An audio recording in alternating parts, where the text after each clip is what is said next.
Welcome to Telly Talk, where we talk about what's on the telly, and by that we mean what's on our minds, because we're Telly. I'm Tyler, and I'm a swing kid. And I'm Soul. I'm a swinger. Oh. What do you mean, oh? I don't know. Anyway. Are we not both swingers? I don't know. Anyway. Yeah?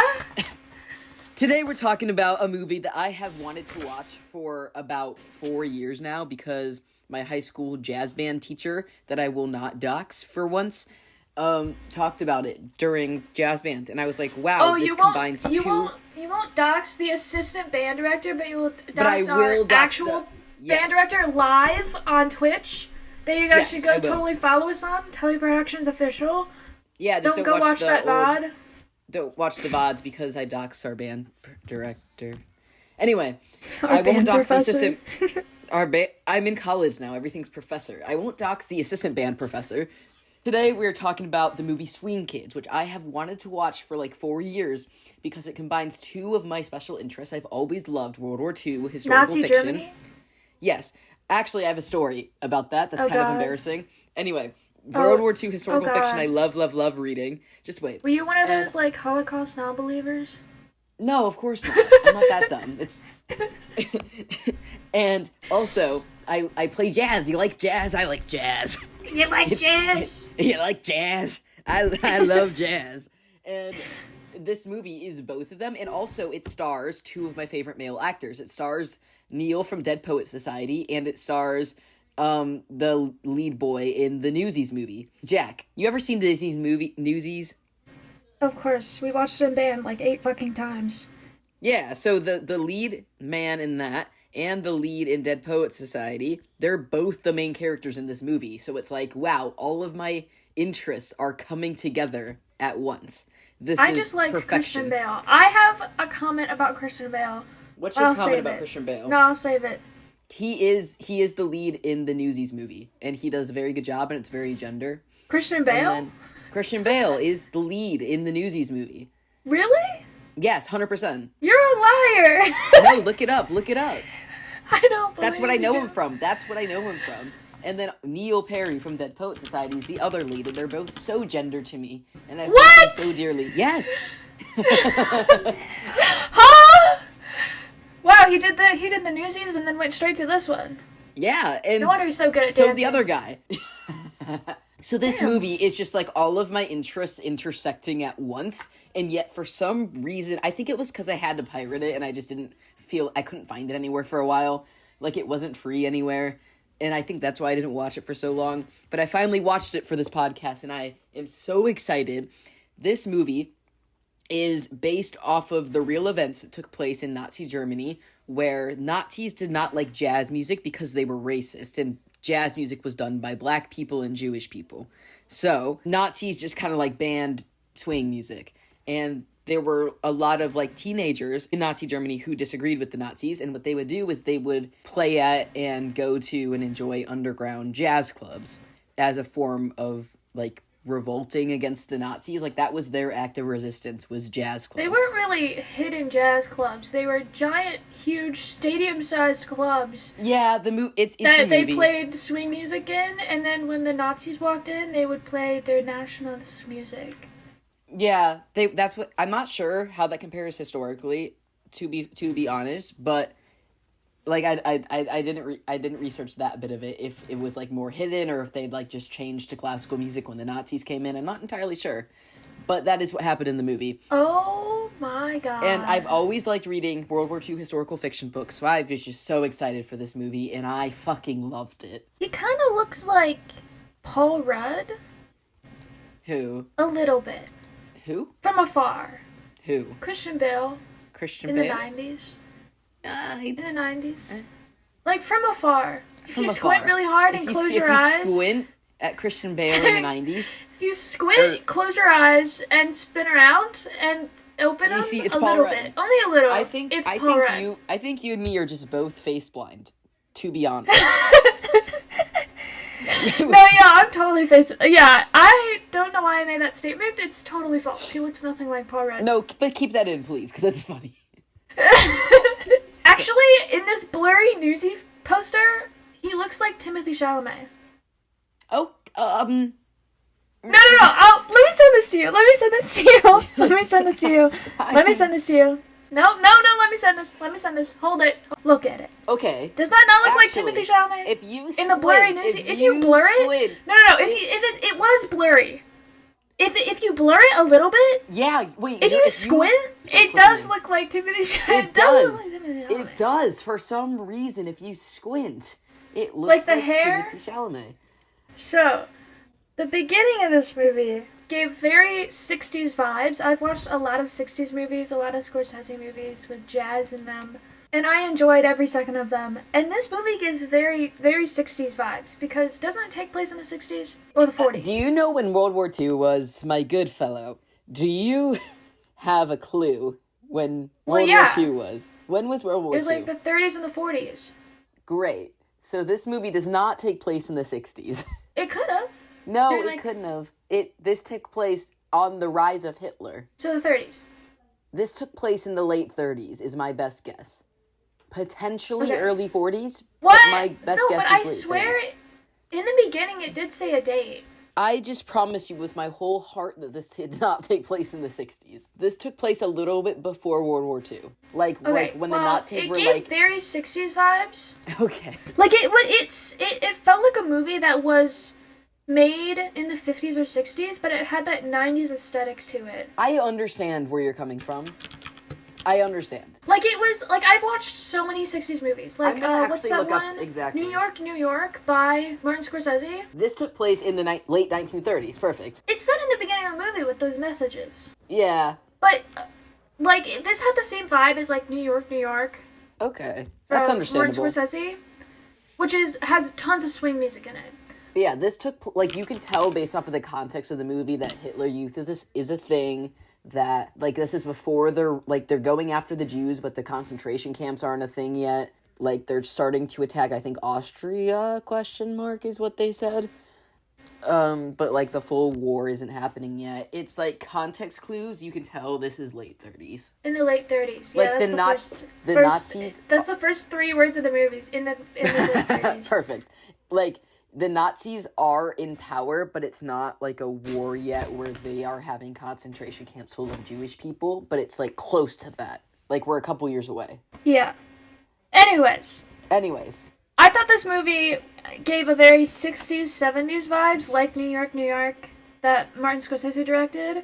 But it had that, like, 90s aesthetic. Yeah. That 90s filter over it. Yeah. The 90s acting. Also, the acting felt fairly classical for the 90s. Like, it didn't feel like modern acting. Oh, one note on the acting is that me and my roommates were impressed. You know the little brother, Whaley? Yeah. We were very impressed with his acting, especially in that last scene, because a lot of times, like, especially in movies from this time period, like, the kid's acting isn't like, as full of emotion as that. But, like, he nailed his ending scenes. Like, the pain in his face. Oh, yeah. Like, that kid, very impressive. Oh, yeah, for sure. I was surprised on how little screen time he got. Because, like, I remember being halfway through the movie and being like, wait, he has a little brother. We haven't seen him in, like, an hour. Okay, you ready for my embarrassing story? Yes. Okay. So, I didn't know a lot of things as a kid. This has been established over numerous podcasts where I explained that I didn't know how anatomy works or how sex works or how babies were made. Like, we've established this, right? Yep. Now, in our schooling system, we do not learn about World War II in a social studies class until high school, and we don't learn about World War II in an English class until 7th grade. So, I'm in 5th grade. And I don't really know anything about World War II because we don't learn that in elementary school. Our library has some books on display. I don't know why our library actually had this book. I feel like right now conservatives would be trying to get it banned in elementary schools. Like, I'm surprised our elementary school had this book. Anyway, I'm aware that everybody else knows that World War II was a thing and I don't. Like, I'm embarrassed at my lack of knowledge. One thing I do know about World War II is there was this bad dude named Hitler. Didn't know much about him, just knew he was a guy. So, our library has this big square book. That guy with small mustache. Yeah, a big square book, and on the cover it says Hitler Youth in big letters. And I go, ooh, this is going to be about Hitler as a child. That's fascinating. And so That's my logical conclusion. Exactly. Hitler as youth of Hitler, right? So I grab this book and I check it out, and it's big. It's like a big textbook that's like, honestly, is like a middle schooler or a high schooler should read. Why did she let you check that out? It was in our elementary school library. Like, it was for us to check out. I'm in 5th grade. Like, I'm the oldest kid in the school. Like, who, if not me, who's gonna check it out? Yeah, it was in the library, so I check out this book, and I am reading it, and, okay, this is gonna sound really bad, and I need to preface that the book did not preface that, the book didn't preface that the Holocaust was a thing. I didn't know the Holocaust was a thing at this point, right? And the book didn't get there till the second half. Oh, wait, can I share my prediction that I have of what you're going to... So, I'm thinking right now that you're going to say, oh, this Hitler Youth Group is like the Boy Scouts in Germany. That's word for word. Okay, so I knew this Hitler guy was bad, but the book starts off really just introducing you to what it was like in the Hitler Youth program. And the moral of the story is I was transgender and I wanted to do Boy Scouts. However, I didn't know that at the time. Oh my god. Do you know how... It's supposed to be fun. It's an indoctrination camp for children. It's supposed to be fun. Do you know how fun Hitler Youth was? Yeah. They would let you climb to the top of a building and jump into a pool, and if you did it, they gave you a dagger for your courage. They would teach... When you were an older teenager, they taught you how to do weapons, and that was so they could ship you off into the army in the war. But they taught you how to just, like, throw grenades for fun. Yeah. When you were younger, you would just go camping in the woods and learn how to tie little knots. And I'm a little transgender 10-year-old, and I go, wow, I want a courage dagger. I want to go camping in the woods with some boys. Like, I want to do this. I just wanted to do Boy Scouts. Now, the second half of the book was about the Holocaust, and it was, like, really morbid and terrifying and dark for a 5th grader to read. And at that point, I was like, never mind. Like, it was about, like, how they, like, killed disabled people, and, like, mothers of disabled people would write to Hitler, like, please kill my son. And it was really dark stuff, yeah. What? Oh my god. It was horrible. And I read the second half of the book. I, like, recheck out the book. Like, I had the book for 2 weeks, read the first half, was like, this is great. Rechecked out the book for 2 more weeks, read the second half, was like, holy fuck. And I know, I don't want to be in Hitler Youth. That was bad. But I didn't know that when I started reading the book, and I was like, wow, this looks like fun Boy Scouts. Now, for women, it was honestly a lot like Girl Scouts. They wanted, like, to train the young girls to be, like, mothers for Hitler, like, birth babies for Hitler. So when you were younger, they taught you, like, little, like, girly housekeeping stuff, and when you were older, they were like, all right, you need to have the babies now, which you would know if you watched Jojo Rabbit, which is another movie I really like. Yes. Like, if you look up this Swing Kids movie, and you, like, scroll down to similar movies on Google, first one, Jojo Rabbit. So again, this movie's perfect for me. And that's my Hitler Youth story, and also Maggie, like, saw me reading it, and Maggie really likes history, so she checked it out, and we read the book together, but she read it faster than me. So I'm, like, at the beginning, like, dude, I want to do this courage dagger jump and go in the woods. And she's like, no, man, you got to keep reading. They murder people. Yeah. Now, I feel like the book should have started with, like, the Holocaust, because this was, like, my introduction to the Holocaust, right? Like, I didn't know anything, and I start this book. Yeah, I feel like the introduction to that book should have been, like, this is bad, no, don't do maybe it did, this. and I just didn't understand because I was fucking 10. Like, but yeah, that's my story, and this movie is all about the Hitler Youth, so I wanted to share. Really good book. It's very informational. What lots are we of pictures, about? lots of good text. Okay, we're talking about Swing Kids. Yes. I think you're not gonna like my opinion about the movie near the end. So this movie is a very it's you so movie. me. It's like if someone made a movie for me, movie. this is what the movie would be. Yeah, like this. I remember watching it. I'm like, yeah, this is 90s. All the characters are boys. They're all cis straight boys with a little bit of gayness to them. Like they're a little bit gay, and they're like those like brown haired boys from other 90s movies I like, and. For a not gay man, you really like gay boys. You know, you love them gay boys. And they're like a little bit like not modern masculine, where you have to like look masculine. Yeah, they cry and like, shit, and like they like throwing their hair long, like for the revolution. Yeah, which was it's very you movie. Like I opened this. Tyler would like this. It's jazz. It's some real good jazz. Like that was some good fucking jazz. If it's made in the 90s and all the characters are boys with a little bit of gayness if you got any other 90s movies you want to recommend to me that are about boys who are a little bit fruity, drop them in the comments. Yeah, drop them in the comments. Go watch them When all. did All the of them. Newsies movies come out? In 1992. Yeah, okay, 90s, man. Yeah. You really like the Deadpool 90s Society movies. is actually 1989, so not quite the 90s. Yeah, I know. That still counts. Anyway, beginning of the movie. It's close enough.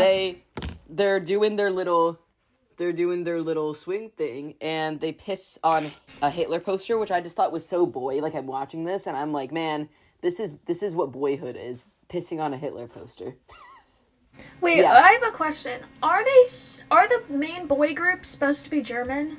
Like, are they German born? I'm getting to that. They're German. This takes place in Germany. They're all German. None of them had German accents. Maybe one of them I'll a just little go to that bit. now. I'll skip to that. They were all American, That's my which third sucked point ass. on my notes, so I'll just skip to it. I love that everything is in German except for the dialogue, which is American. It's so funny to me. Like, this is like, they wanted to make a historical fiction movie that took place in Germany, but the movie is for Americans, so all the words are in German, like that's print, but all of the dialogue is American and with American accents, and it cracks me the fuck up.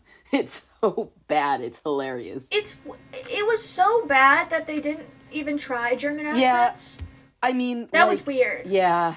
It was like all the background characters had just kind of German accents, but the main characters, I thought they were American No, they're the supposed entire to time. be German. Like, they moved there for, like, They military. It's just a movie that's supposed to take place in Germany, but the movie's for Americans, so they're all American. Okay, Yeah. so beginning of the movie, Boyhood is didn't like pissing that. on a Hitler poster while jazz is happening. A couple weeks ago, I was hanging out with my partner's little brother, and he's like 12, and we were just taking on a walk in the pond, and we're just walking, and he's like, I gotta piss, and I'm like, just piss in the pond, and then he just pisses in the pond.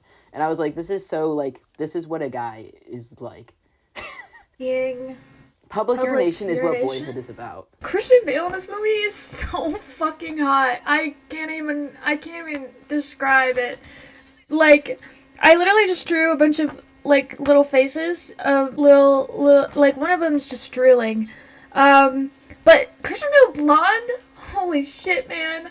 He really looks like Howell in this movie if he had short hair. Christian Bale. Like, I see why they Christian casted Bale him for Howell. Started and I was like, hair in this movie, oh. and I didn't recognize him as Christian Bale until he cut it short. And then I was like, I know you. Like, my face blindness is so bad. Like, I just didn't recognize him with his hair that long. I read when I was about to play the movie, they had, like, the cast listing underneath, and Christian Bale was the first name, and I was like, Christian Bale? Oh, okay, I'm now interested in this movie. And it opened up the movie, and I was like, that's not Christian Bale. That's Christian Bale? Holy fuck, that's Christian Bale! Why is he so hot? Like, holy shit. That man blonde? Jesus Christ. I have never seen a better looking man in my life. Bale. Man, him as Howell, I understand why they casted him now. He literally looks like Howell in this movie, but with short hair. And, like, also the scene where he, like, beats up that Nazi That's in what the I'm talking beginning about of the next. movie, Yeah. and he, like, punches him down, and the Nazi guy is like, what are you? I was really wanting him to be like, I'm Batman. But he said I'm a cowboy, which is hilarious. That was horrible dialogue. Like, that dialogue Equally was so as bad. funny. He was just like, I'm a cowboy and you're a pussy. And I was like, where did that come from? Why are we talking about cowboys? He called him a pantsy. He called him a pantsy. Well, Why are we homophobic now? In the beginning of the movie, they kept, like, mentioning cowboys and Indians, and I was like, so... what? American, Well, ass writer no, wrote the explanation this. Like, is Jesus the swing Christ. kids historically were obsessed with American culture. And that was why they liked jazz, and that was, like, they loved American pop culture, including Well, cowboys yeah, and but, Indians. like, yeah, but that's so weird to, like, put in there, especially with American accents. Okay, but think about like, how it was funny just it would so be if they weird. had German accents and they were just obsessed with American culture, and they were German accents being like, I'm a cowboy, in a fucking German accent. This movie that would be I think it was an American hilarious. accent, because this movie, I couldn't take it seriously if they all had German accents but were speaking English. And it would just, it's a serious movie, and you could not take it seriously if they all had German accents. Well, it's like The Sound of Music. Like, that's in English, but they all have guess. German accents. Like, it makes I sense, because they're in guess. Nazi Germany. Like, that movie feels like it looks good and it sounds good because they're fucking German. It doesn't matter what I language they're just think speaking. this They're movie German, specifically would have and they have German sounded accents. ridiculous if they were in German accents the entire time. Like, I would have been laughing. I would have been laughing. No. I thought they were, like, I thought all of them were, like, even, like, the side girl character who, like, was a swing, who, like, turned into a swing kid, she had a German accent. And I was like, yes, she's a German swing kid. And A the bunch main of group Americans. is Americans. They're Americans who are, like, sharing their swing culture with the Germans, and that's why they started the Germans. swing club. Like, that's what I thought this entire movie was. So beginning, Christian Bale gets in that fight, he beats a kid up with an umbrella. I thought that was cool as shit. Like, the umbrella choreography, like, he, like, hooked him. It was very Mary Poppins. Like, it almost looked bad, like, it looked like fake. Like, they didn't sell the choreography, like, the fight choreography very well. But it was cool as shit, and I loved it. Why were they carrying umbrellas? It never rained the entire movie. Yeah. And that one, like, crippled guy, he should have had a cane instead of a fucking umbrella. Like, give him a cane. Why were they carrying umbrellas? It never rained once. Like, I understand that Germany is, like, a rainy place, but, like, it never fucking rained in the movie. Why do they have umbrellas? Just to prove they needed them. Now, shortly after this fight... Like, it should have rained, like, 2 or 3 times. And they look at boobs. And I wasn't expecting to see boobs. And it was just boobs. And I was like, nice. Oh, topless woman. Nice. Okay, fast forward a little bit. They're at a record shop, right? Peter's at a record shop with his, like, girlfriend. I love this scene quite a lot. I loved his little dance moves in the record shop. I loved them going to the booth to listen to some jazz. I never thought about people during World War II that weren't American just doing mundane things like listening to records. Like, I never thought, like, wow, World War II's going on and people just are, like, listening to jazz music on records. Like, I just never thought about that. Well, most of the world didn't even know about World War II until the end of World War II. I just, like so I think about people just listening nothing. to the records, like, in the 60s and stuff, but, like, it's 1938, and, like, these dudes are listening to jazz records in Nazi Germany, and it's never crossed my mind that, like, mundane life. Like, we look at Nazi Germany through such a historical lens that I've never considered those mundane aspects, like enjoying music. Today in my physics class, we actually got, like, a little history lesson of, like, how sound was recorded. And it started off with, obviously, what's his name? Yeah. Alexander Graham Bell, who created his little, like, cylinder players that would have... He, like, took a tinfoil cylinder and, like, carved sound waves into it. And then put a literal, like, horn onto like the little needle that would play it, and that's how it would get sound. And then it moved from that to, like, records onto a disc instead of a cylinder. And discs came in I think the early 30s. And so records were a thing in the 30s, and people That's so cool. Records. But, like, actually, we were questioning what people did before recordings, like radio, TV, how do people live? Music. Like, my physics professor was literally like, what did they do? Like, well, like, getting ready for bed. Like, what did they do, like, in those moments waiting before sleep? Like, did they fucking whittle in their bed? Like, were they whittling away? Were they knitting? And then what do people do for background sound? Someone in my class goes, their kids would, like, play piano for them. And he's like, yes, the kids, of course. They would always be entertainment. They would go that makes so much sense. And play the piano. My physics professor is autistic. I don't think he knows it, but I do. And I love him so much. If you watch, like, media that takes place in, like, the late 1800s, it's like, yeah, their kids are learning how to play piano, especially if you're rich. Your kids just play piano for you. That makes so much sense. Yeah, but, like, what do you do all day without music? Any form of, like, recording, internet? Like, what do you do? Like, do you just sit outside and watch the birds? Reading's a thing, yeah. Reading. You talk to people. You go touch grass. People had real hobbies back in the like, day, outside. you know? You read. God. You build. We need to go back in the day when people had real hobbies. You go fishing. Like fishing. You take a nice little nap while you're sitting fishing. in the grass. Like, you just chill. You just chill, man. Cross-stitch and whittling on the front porch in my wooden rocking chair that I handcrafted myself. That sounds quite nice. We need to go back to those days. You play your own music. Off the grid. You play it yourself, you know? No internet. You pull out your banjo that you made yourself, and yeah. All right, speaking of banjo, fast forward a little bit. They're at the first jazz club scene. This Arvid's their friend. So the main character is Peter, who's Neil from Dead Poet Society, and Thomas, who's Christian Bale. They have a friend named Arvid who is disabled, and Thomas treats him quite badly for it. And Nazis don't like disabled people. That's where we're going with this. Arvid plays the fuck out of the guitar. He is playing jazz guitar like nobody's business, and the rest of the jazz music fucks too. And Neil's dancing his tiny little ass off. Then the cops come in, and you gotta pretend you're not doing jazz when the cops come in because Nazis are racist. And they don't like black people, and black people do jazz. And if they're not black, they're Jewish. The cops come in, so they go start playing classical music because you can't do jazz when the cops come in because they're racist. Yeah. Did they know that Beethoven was also kind of half Probably black. not. He was kind They of love their part classical black. music. Then, a little bit later, Thomas, they see their old friend who used to be Swing Kid, now he's a Nazi. I kind of wonder if he became, I don't remember his name. Do you remember his name? Like Emil. Emil. I'm gonna call him Emil. He used to be a swing kid like them, who liked jazz. He was a swinger, and then he went on and he joined Hitler Youth, and now he's like a little Nazi police officer guy who's also really good at boxing, and like that was like a weird character crossover moment. He had a lot of character moments for this like one guy. Like they gave him like every villain moment. He didn't really speak much. Thomas is like, look at this traitor. He used to be a swing kid, and no swing kid could actually become a Nazi. Like, how is he a Nazi now? Goddamn traitor. And it's kind of funny because Thomas, he's calling Emil a traitor. It's kind of funny how strongly he felt about that, considering his future events. I was so sad because I loved Christian's character because he was such a good friend.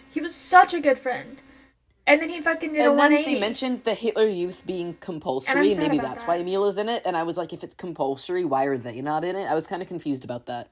Like, they mentioned the word compulsory. Maybe they were saying it wasn't compulsory. I don't know. Also, there was that one scene where one of the guys whistled at the main character, and they never went anywhere with that. They were just like they had one line that the glasses guy was like, oh, maybe you just wanted to know where the next party was. And then they just dropped that. And I was like, why did they put that apologizing for being a Nazi. That was my interpretation. Like, it was one of the guys who was, like, there the night before. And he was kind of like... He was not apologizing. Oh, that wasn't Emil, it was some other guy. It was only the second time we would have seen him. So I was like, I thought it was him being like, I'm sorry, I'm a Nazi, I'm still a swing kid at heart. I didn't choose to join the Hitler Youth. That's how I interpreted it. No, because the main guy went upstairs and was like, one of the HJ guys, he didn't like say Emil or whatever. He said one of the HJ guys. Yeah, and he said it don't mean a thing. So he didn't say. He would have said. Since the song was "It Don't Mean a Thing," I thought he was saying like it doesn't mean anything that I'm in Hitler Youth. I still like jazz. That's how I interpreted it. But it wasn't him. My bad. He would have said his name. So another important detail. If you look in Arvid's room, he has a lot of posters, and they do a close-up on the posters a lot. Like, every time you're in his room, they do a close-up on his posters. And one of the posters says, Swing Hail.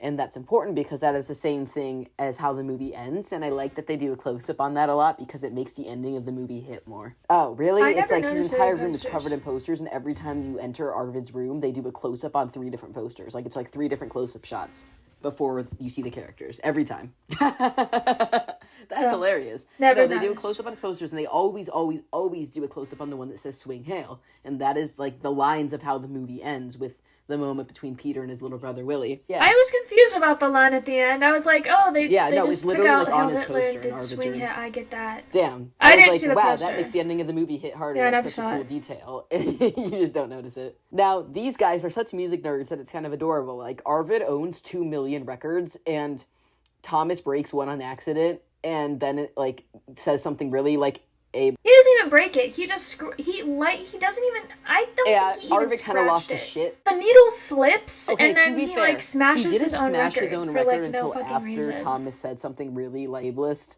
to him. He was like, "Yeah, you only like this music because you can't dance to it because you're disabled," and it was like really shitty thing to say, and that made him so mad he smashed his record. They have a lot of the fights were giving divorce tension. I felt like a kid in the corner of the room being like, shh, they're fighting. How do Mom their and Dad quiet are friend fighting feel? again. Like, he's just kind of there. Oh my god, yeah, there was okay, so But the only main 3 are group important. is 4 guys, but we never ever hear of the 4th one. The 4th one has 0 lines. His name's Otto. Never says anything. We don't know his name. He's just there. They never even like acknowledged him. He was just always in the background. Because it's weird to have 3 like, guys. why is he even there? You gotta have a 4th one. Every friend group has 4 guys ever. No, it's not. I don't know. They just do that. No, 3 is like a good strong. You're right. Like 3 Musketeers. Triangle is the strongest shape. Like literally 3 is like the strongest number. So I don't know why the 4th one was there. We didn't even know his name. Yeah. You probably had to look that up. Yeah, Okay, exactly. They don't even say his name in the movie. scratches he record there? on accident. Arvid thinks he did it on purpose. Thomas says something ableist in the response to that accusation. Arvid smashes his own record. Thomas and Peter feel bad, so they go and they steal him a radio that was stolen from a Jewish person's house by another German. It's like, there was this German lady and she had a radio that was stolen from a Jewish person. So they're like, well, that's fair for our taking. We're gonna take it back and give it to our friend to say sorry.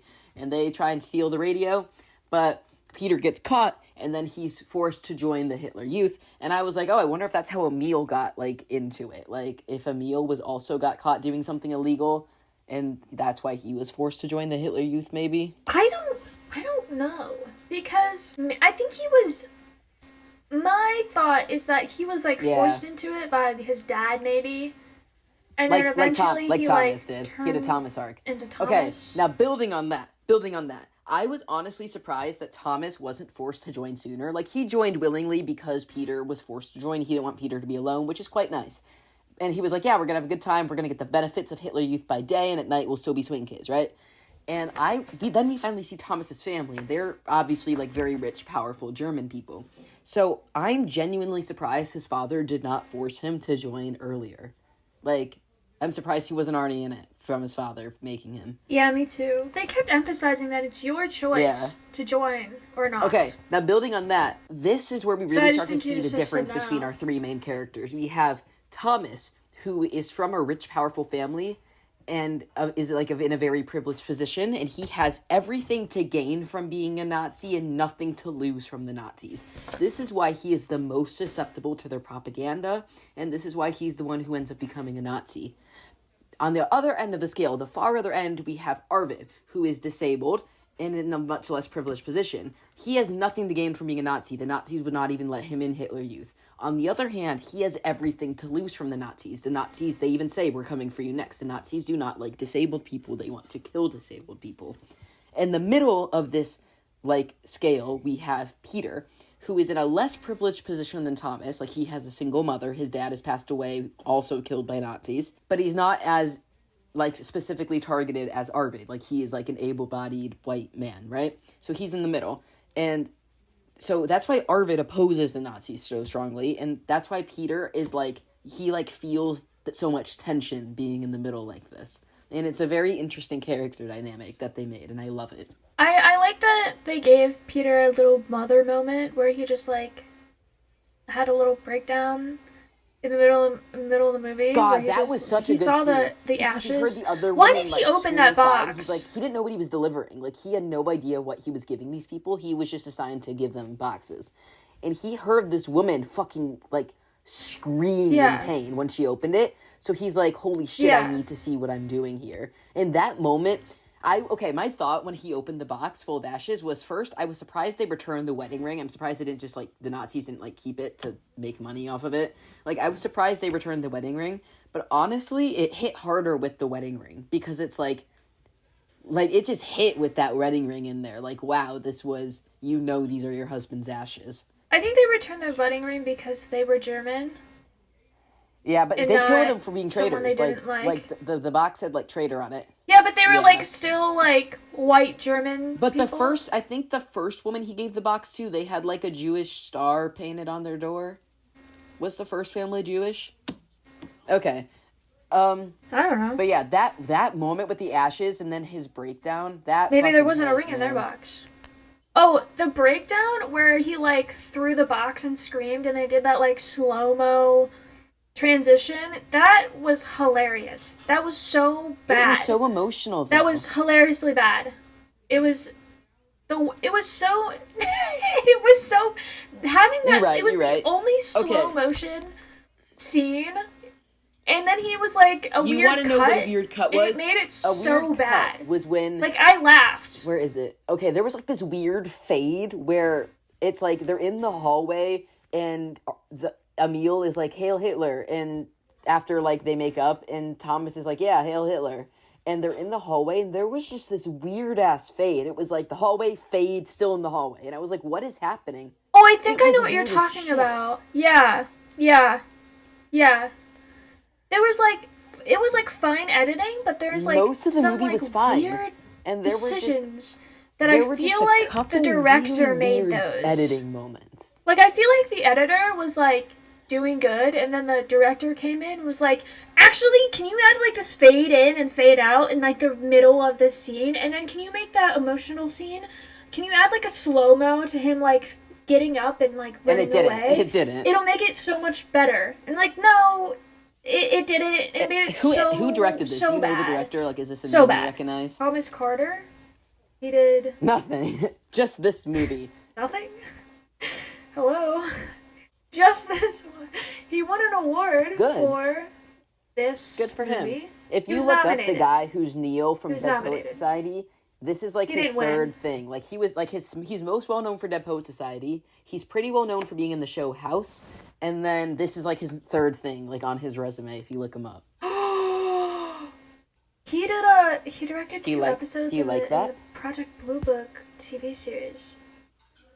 Project Blue Book is the alien. Oh, cool! I remember you were obsessed with aliens when you were like 13 years old. With the alien. Okay. Fast forward a little bit. Arvid is walking down the street doing a silly little dance. I think Arvid's a little sad that Thomas is like, you only listen to this music because you can't dance to it because you're disabled. And he's dancing down the street trying to do his little jig. And then the Hitler Youth guys come and they beat the shit out of him. And then Emil fucking smashes his hand. And the cool part about this is when... Okay, I have a couple comments about this. First of all, when he's walking down the street, he like jazz music is playing in the background that you know he's dancing to. Even though it's like he's not actually actively listening to it because it's 1938, you just know it's like going on in his head and we're hearing it. And he's like holding a record in his hands, and the Hitler Youth guys come up and they smash his record, and as soon as the record smashes, the background music stops. And that was so cool. I love when movies do things like that. Did you notice that? I was hoping you would. Did you like that? I know it is, but it's like one of those tropes that make me happy every time it happens. Like, you know those tropes you just love in movies? That's one of them for me. That scene, I was kind of thinking that Emil was, like, helping the guy. Because I thought that the Nazis were gonna, like, take him away and kill him. And by Emil, like, punching him once and, like, putting him to the floor, that was, like, saving him. And then he'd... Being like, oh, I hurt you, so we can, like, leave now. But then he, like, kicks him, smashes his hand, and I was like, oh, he's not helping them. He's... Wow, he's actually... I was like, like, he's gonna stop. And then you could just, like, see that he's like, oh, I'm, like, in this. And then he just doesn't stop. And then he smashes his hand, right? So then Emil is worried he's never gonna play again. Emil tells Arvid he's never gonna play again because of how he's smashing his hand. And Arvid wakes up in the hospital, and he's like... No, I can still play again. Like, there are musicians who have played in this condition. That guy told me I was never going to play again, but I can do this. And you see that this guy is, like, kind of has an optimistic outlook on life because of his reaction to his hand getting smashed wasn't, oh God, I'm never going to play again. It was, I can totally play again. Other people have done this. And that makes him killing himself just, like, so much more impactful because he wasn't, like, as super pessimistic dude. And then I was like, what is it with this actor who plays Neil in Dead Poet Society being in a bunch of movies where main characters kill themselves? And then I was surprised how early in the movie Arvid died. Like, there was still a good bit of movie left after Arvid died. I wish they put in a scene where he was, like, first practicing guitar with his new broken hand. Because they didn't do that. They went from hospital cut to amazing performance where he's absolutely perfect on guitar playing with two fingers. Yeah, I guess that kind of showed how much time passed. Like, I didn't realize how much time passed in the movie. Weird. There was time passing. Yeah, I didn't either, and then the girl was like, you practiced for weeks for this, and I'm like, weeks? This was like two scenes later.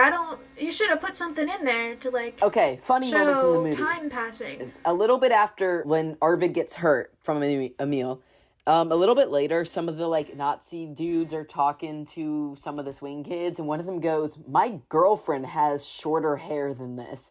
And I was like, what do you mean your girlfriend has shorter hair than this? None of these guys' hair are particularly long. They're not, like, hippies. They're just, like, kind of, like... They have, like medium-length hair. Yeah, like, nowadays, that's, like, a very normal length. It's, like, not even to their neck. How short is your girlfriend's hair? That your girlfriend's hair is shorter than this. Like, is your girlfriend a man? She's got a pixie cut. Yeah, that's what I would have done. I wish he made a gay joke. That was a gay joke. I wish he made a gay joke being like, your girlfriend's a man or something? Other funny moments, you flash forward to the boxing scene because Arvid just got his hand broken. and all of them are wearing tank tops, like white tank tops with little like Hitler Youth logos on them, like little Nazi flags on them, and I thought it was so funny because I kind of imagined in real life they probably just would have had the boys wear just plain white tank tops, and I'm like, did the Nazis really just print out their logos on a bunch of tank tops for these kids to wear? They could have. Yeah, I feel like they would have. Or at least they made them wear their armbands. I'm surprised they weren't just like armbands. Like they really just like printed out some tank tops. Like what? Okay, at that same scene with the boxing scene, Thomas, like, is, like, all bloody and beat up, and then it's like an act of defiance, he starts singing the It Don't Mean a Thing song to Emil, which is why I think it was Emil who was whistling that, even though you don't think it was, because I thought he was like, you whistled this to me to tell me you weren't on their side, and now I'm singing it back to you. I am not 100% I thought it was like, you whistled this to it me wasn't. to tell me you weren't really a Nazi, you were still a swing kid at heart, but then you went and beat up Arvid. But then why did he walk upstairs and not say, hey, Emil whistled the signal at me? He said, hey, some HJ guys, so that's why I thought he said he's saying it back to Emil. Why would he do that? And then at the end of the movie, Peter sings it to Thomas in the same, like, beat-up type of vibe, and that hit, man. Oh my god, wait, I have a comment going back to the guy playing guitar. Every time they showed him playing the guitar, the music did not sync up to what he was playing on the guitar, and it was absolutely hilarious. Like, he was, like, playing up high while the music was going down low, and I was like, no, his fake guitar playing bop, though. And then also that It Don't Mean a Thing If You Ain't Got That Swing song that was her code. That song goes so hard. I loved it. Oh my god, I have a playlist on Spotify that's like 20s to 50s music, and like half of these swing songs are in jazz, that playlist. I love swing music so much. Then another funny thing, a little bit later we see Peter in his little Nazi outfit, and he's like wearing like long sleeves and everything, like in a coat, and then he's just wearing little shorts, and I know that was like what the Nazis did, but it looks so funny wearing little shorts with their like full top. He looks so silly like that. It was so silly. Yeah. I feel like that's how Germans Germans dress though, even today. Like they wear like hoodies and they wear like gym shorts. Silly. Shout out to all my Germans out there. Weird. You dress so silly. Okay, I kind of missed this. Can you tell me what was in the books he delivered? Like, I know he checked the book and was like, holy shit, I'm delivering illegal things smuggled in the books, but I didn't catch what they were. They were forged birth certificates so that is it for like Jewish people to escape and like move get away? I think they were. Why did she Jewish? Need them? No, they were for that woman.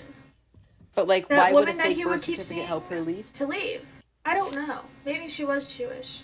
Because she kept hiding the fact that like her mother was sick, and that was very suspicious. That like, oh, her mother's sick. When Peter like ran to her house when he found the ashes that said traitor, I thought he was going there to warn her, like, you got to get out or they're gonna kill you.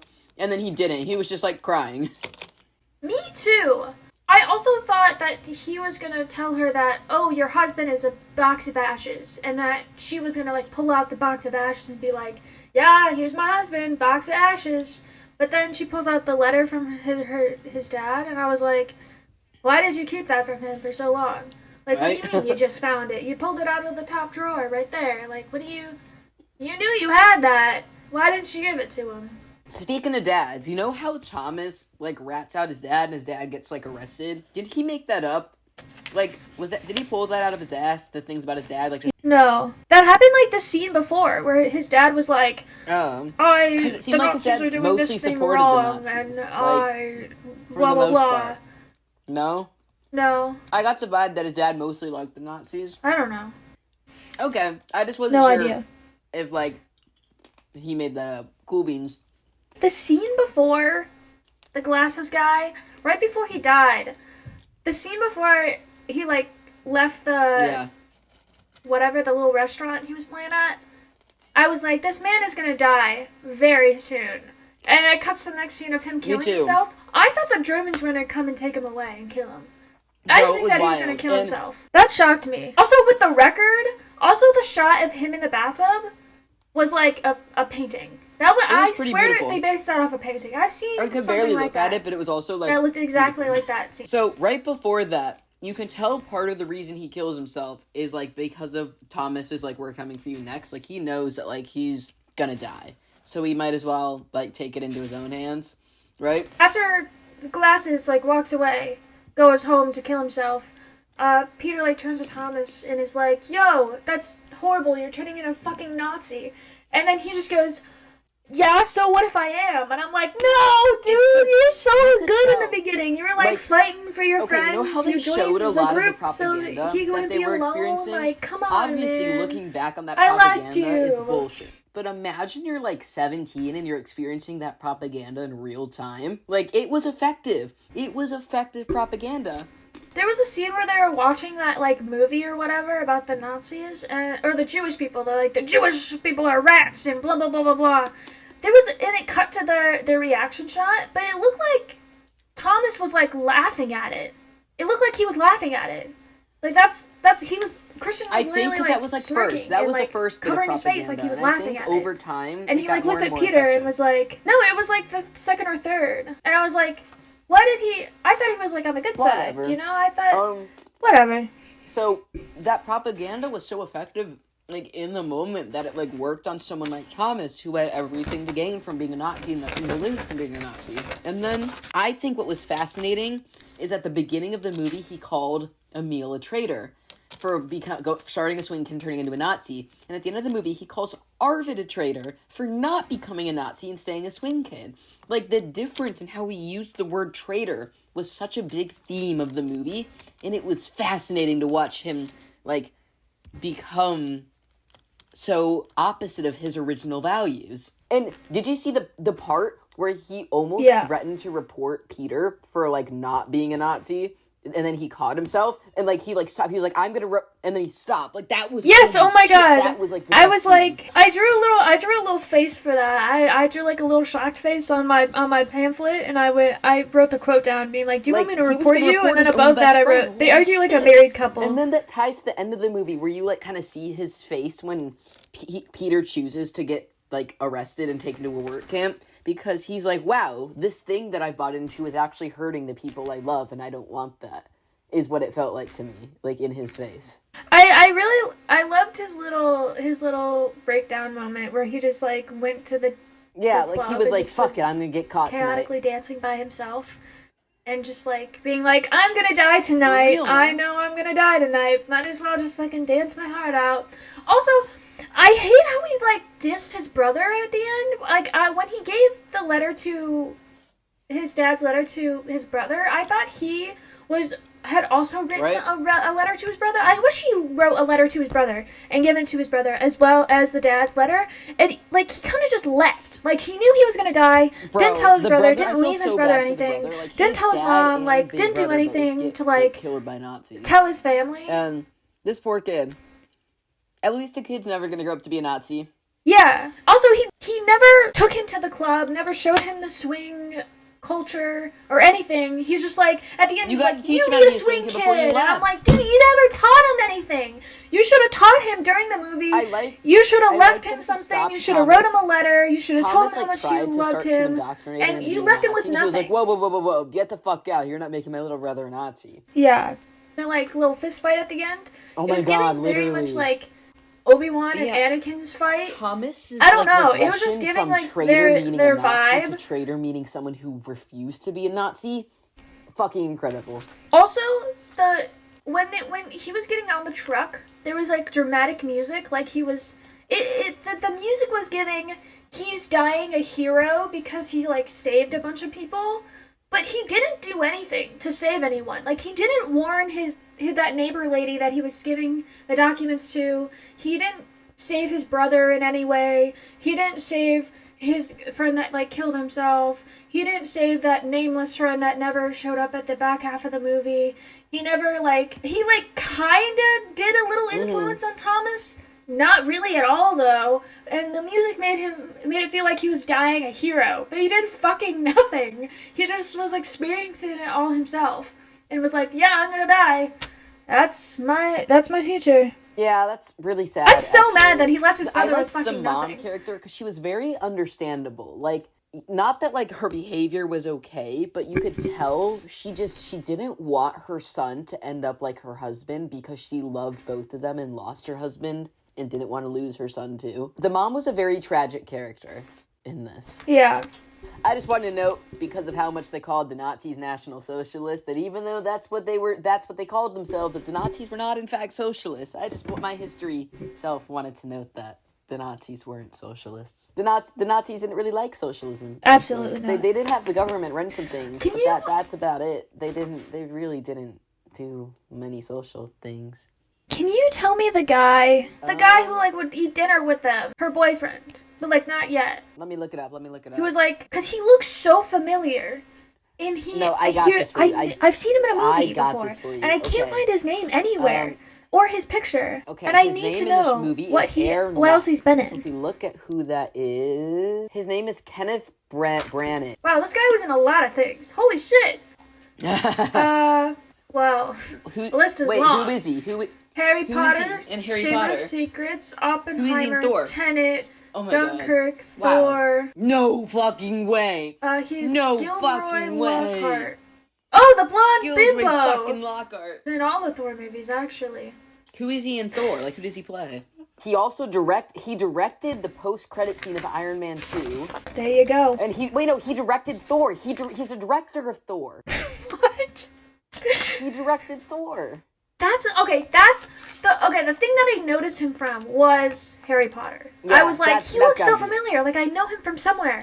Harry Potter. Yeah. That's, like, the main thing. Man. He's director of Thor. Okay. He directed Thor? I like that him directing Iron Man 2 post-credit scene came up before that accomplishment. Okay, that argument that he had with Peter, where they were both saying things, but it wasn't exactly what they meant, I'm too neurodivergent to understand that argument. Like, when Peter was, like, pretending to be a perfect Nazi, even though he's not a Nazi at all, to, like, piss him off and be disrespectful, I really couldn't follow it. When that guy's eating dinner with the family, and Peter's like, actually, Nazis don't drink alcohol. And then he's like, we also don't even listen to this fucking music. And he, like, turns on the classical music. Like, and then the mom's like, why are you being so disrespectful? And then the guy, like, leaves. Like, I got the vibe, but I just really couldn't follow. No. I understood it, but, like, I didn't. But, like, I understood it. Yeah, no, I get it. I get what you're saying. Me too. I feel like he made a comment about, like, changing into, like, a good Nazi, and then he did all those things. I don't know. I knew going into this that, like, the Nazis didn't like jazz because they didn't like black people, right? But it was really cool to see that represented in their anti-jazz poster. Like, that was really, really racist. Did you see that poster? A very racist caricature of a black person playing the saxophone. And it was really cool to see that represented in the movie. You got it. Like, that's why the Nazis hated jazz music, was because they hated it. It was not a cool poster. It was cool that they showed that historical fact. But it was cool that they showed the historical racism accurately. Yes. Okay. Yes. I wonder if that was like a real poster. All right, who's your favorite character? Like, well, I would, in the first half of the movie, Thomas. In the second half of the movie, I'm gonna say Peter, but I did also like Thomas in the first half, and the little brother in the second half. Glad we agreed. Okay, what would you rate this movie out of 5 stars? I actually lowered my rating a lot, a 2.6.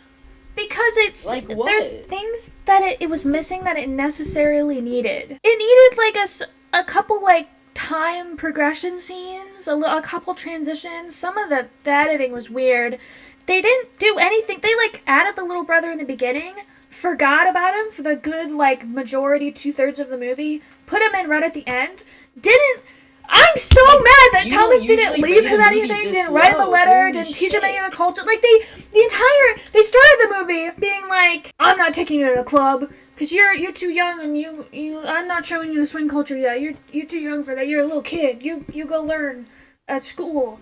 And then I'm like, oh, okay, so in the end, he's gonna, like, bring him to the club and, like, show him the swing culture. Especially, like, at the end scene, where he asks to come to the club, I was like, okay, I know he's gonna, like, die after this. He couldn't, because so, he knew it was gonna be he's gonna rated. bring his little brother to the club to, like, show him the swing culture, to introduce him to it. Yeah, but, like, he should have shown him the culture. He should have introduced him to something, at least. Like, he should have brought him somewhere. I think he should have like, left him records. At least once. Wrote him a letter, left him records and stuff. Like, it would have been... into a club.